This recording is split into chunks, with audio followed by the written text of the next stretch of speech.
Cara menyusun kriteria ketuntasan minimum KKM. Halo, assalamualaikum warahmatullahi wabarakatuh. Selamat berjumpa lagi di channel Tinta Sang Guru.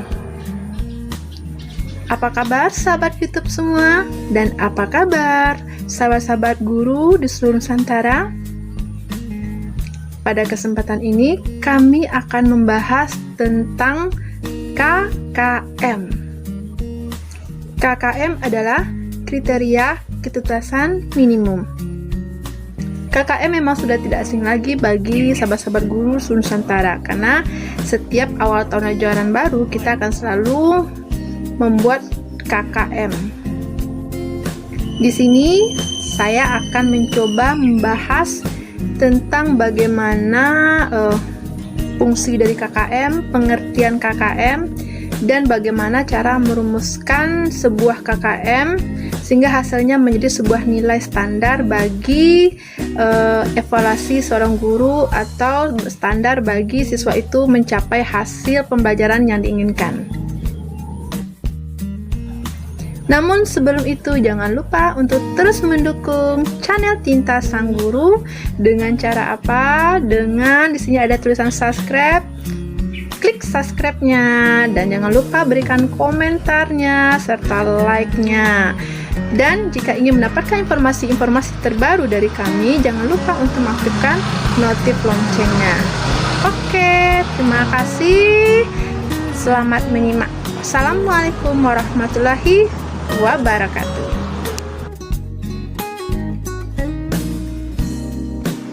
Kriteria paling rendah untuk menyatakan siswa mencapai ketuntasan dinamakan kriteria ketuntasan minimal atau KKM. KKM ditetapkan di awal tahun ajaran dimulai melalui musyawarah Dewan Guru pada suatu sekolah. KKM terbagi dua model. Yang pertama, lebih dari satu KKM. Satuan pendidikan dapat memilih setiap mata pelajaran memiliki KKM yang berbeda. Misalnya, KKM IPA 64, Matematika 60, Bahasa Indonesia 75, dan seterusnya. Yang kedua, satu KKM. Satuan pendidikan dapat memilih satu KKM untuk semua mata pelajaran. Di sini, KKM satuan pendidikan dapat ditetapkan dengan memilih KKM yang terendah, rata-rata atau modus dari seluruh KKM mata pelajaran.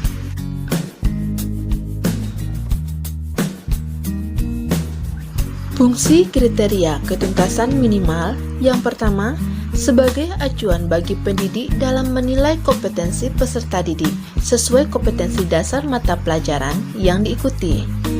Kedua, sebagai acuan bagi peserta didik dalam menyiapkan diri mengikuti penilaian mata pelajaran. Ketiga, dapat digunakan sebagai bagian dari komponen dalam melakukan evaluasi program pelajaran yang dilaksanakan di sekolah. Empat, merupakan kontrak pedagogik antara pendidik dengan peserta didik dan antara satuan pendidikan dengan masyarakat. Yang kelima, merupakan target satuan pendidikan dalam pencapaian kompetensi tiap mata pelajaran.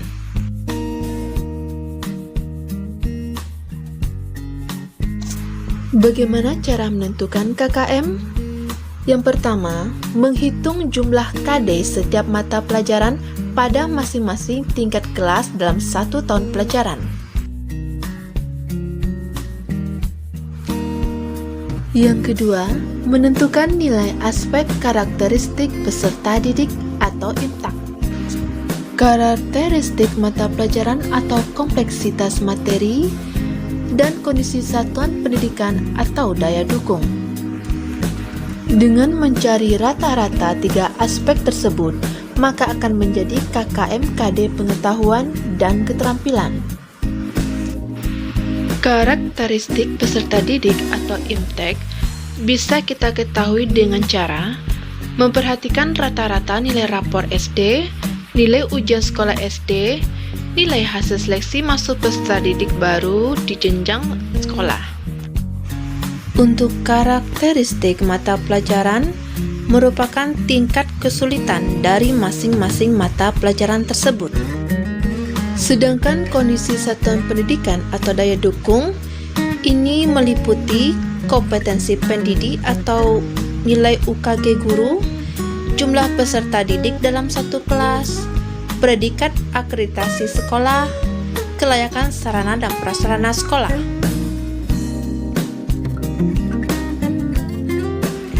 Menentukan KKM KD dasar untuk mendapatkan KKM mata pelajaran. Jika satuan pendidikan menetapkan satu KKM, maka KKM mata pelajaran dasar untuk mendapatkan KKM satuan pendidikan. Untuk memperoleh KKM mata pelajaran ataupun KKM satuan pendidikan bisa melalui rata-rata, nilai terendah, dan modus. Jika satuan pendidikan memiliki KKM mata pelajaran, maka jenjang kelas pada satu sekolah memiliki interval untuk predikat yang akan digunakan ke dalam rapor siswa berbeda setiap mata pelajaran dan setiap jenjang kelas.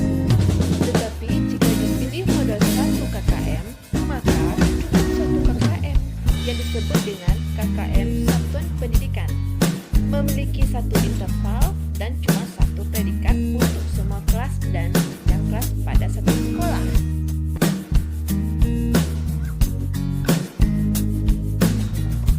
Mari kita lihat contoh KKM. Di sini unsur-unsurnya ada mata pelajaran, kelas, kode KD, penjelasan dari kompetensi dasar, terus ada 3 unsur, kompleksitas, imtek, dan daya dukung. Di bawah 3 unsur tersebut, ada rentang nilai dari 0 sampai 100. Ini maksudnya nilai maksimal yang akan dimasukkan adalah 100. Bagaimana cara memasukkan nilainya? Mari kita lihat petunjuknya. Untuk aspek yang pertama, imtek, jika tinggi nilainya 80 sampai 100, jika sedang 65 sampai 79 dan rendah kecil dari 65. Sedangkan unsur kompleksitas tinggi kurang dari 65, sedang 65 sampai 79, rendah 80 sampai 100. Unsur pendidik dan daya dukung, jika dia tinggi kriterianya maka skalanya 80 sampai 100, sedang 65 sampai 79 dan rendah kurang dari 65. Di sini berarti aspek imtek dan daya dukung serta pendidiknya itu sebanding namun berbeda terbalik dengan kompleksitas. Mari kita coba merumuskan KKM tersebut pada aplikasi KKM di sini. Yang pertama, kita buat judulnya, kriteria ketutasan minimal KKM. Lalu tahun pelajarannya. Setelah itu unsur-unsurnya, nama sekolahnya, mata pelajaran, guru kelas, dan semester. Setelah itu kita buat kompetensi inti dari KI 1 sampai KI 4. Lalu kita buat tabel dengan 7 kolom. Yang pertama, kolom pertama nomor, kedua kode KD, ketiga penjelasan dari KD, keempat 5 dan 6 itulah 3 unsur serta nilai rata-rata per KD. Unsur tersebut sesuai dengan penjelasan awal yaitu kompleksitas indikator, imtek siswa, dan kondisi sekolah atau daya dukungnya. Untuk karakteristik muatan pelajaran atau kompleksitas, ini jika kita anggap tinggi, maka nilainya di bawah 65. Jadi, masing-masing KD akan kita telaah terhadap 3 faktor tersebut. Bagaimana karakteristik muatan pelajarannya, bagaimana imtek siswa untuk memperoleh KD tersebut, dan bagaimana kondisi satuan pendidikan baik itu sarana prasarana, daya dukungnya untuk bisa mencapai KD tersebut. Di sini pada KD 3.1 kata kerja operasionalnya menggali informasi. Ini terletak pada Kognitif C3. Pengaplikasikan. Berarti di sini menurut saya ini tarafnya sedang. Jadi kalau tarafnya sedang, untuk karakteristik muatan pelajaran ini kita letakkan aja antara 65 sampai 79. Kalau rendah 80 sampai 100. Sedangkan untuk intake-nya kan di sini sedang, jadi 65 sampai 79 juga. Rendahnya kecil 65. Kondisi satuan pendidikannya, ini daya dukungnya, sarana prasarananya, ini saya lihat dengan kebutuhan atau kondisi yang ada di sekolah saya sekarang, kondisi kita, apakah sarana prasarananya mendukung untuk mencapai KD tersebut bagaimana. Jadi untuk mencapai KD tersebut, menggali informasi sarana prasarana itu cukup baik, sedang-sedang bisa mencapainya, tidak perlu harus menggunakan sarana prasarana yang harus cukup seperti labor, tidak perlu, sehingga daya dukungnya pun sedang. Jadi di sini akan diisi sedang untuk KD 3.1. Untuk karakteristik peserta didik atau intake siswa, ini berhubungan dengan kemampuan siswa dalam mencapai KD tersebut. Jika menurut kita bahwa KD tersebut adalah sedang bisa dicapai oleh anak-anak kita, maka kita isi aja nilainya sedang.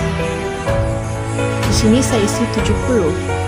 Sedangkan kondisi satuan pendidikan ini lebih saya tekankan kepada sarana dan prasarana, termasuk tenaga pendidik. Jadi sarana prasarana yang ada di sekolah kita hubungkan dengan KD tersebut. Apakah dengan sarana yang ada di sekolah kita bisa mencapai KD tersebut? Butuh sarana prasarana yang lengkapkah? Di sini saya anggap bahwa untuk KD sini sarana prasarananya cukup sedang-sedang saja. Jadi saya kasih nilai 75.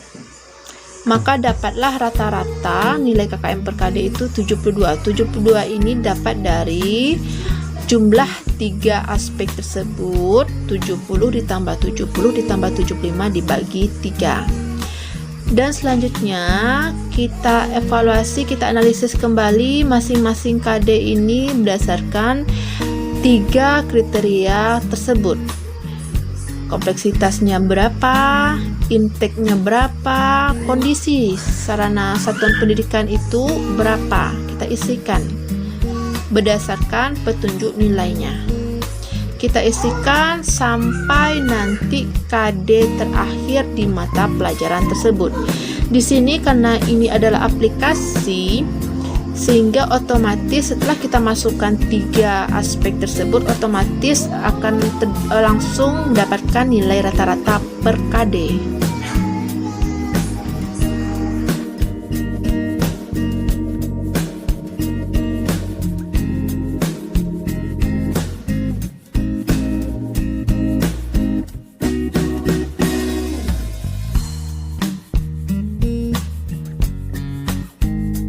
Jadi semua KD kita isikan nilai berdasarkan petunjuk dari 3 aspek tersebut. Dan masing-masing KD tersebut akan mendapatkan nilai rata-rata per KD.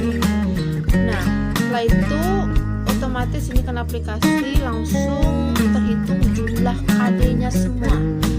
Jadi jumlah KD tersebut lalu dirata-ratakan dibagi 10, karena di sini bahasa Indonesia ini ada 10 KD.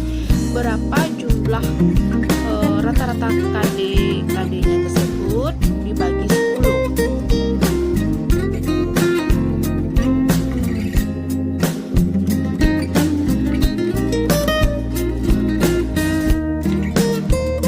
Kita masih bisa merevisi nilai 3 aspek tersebut.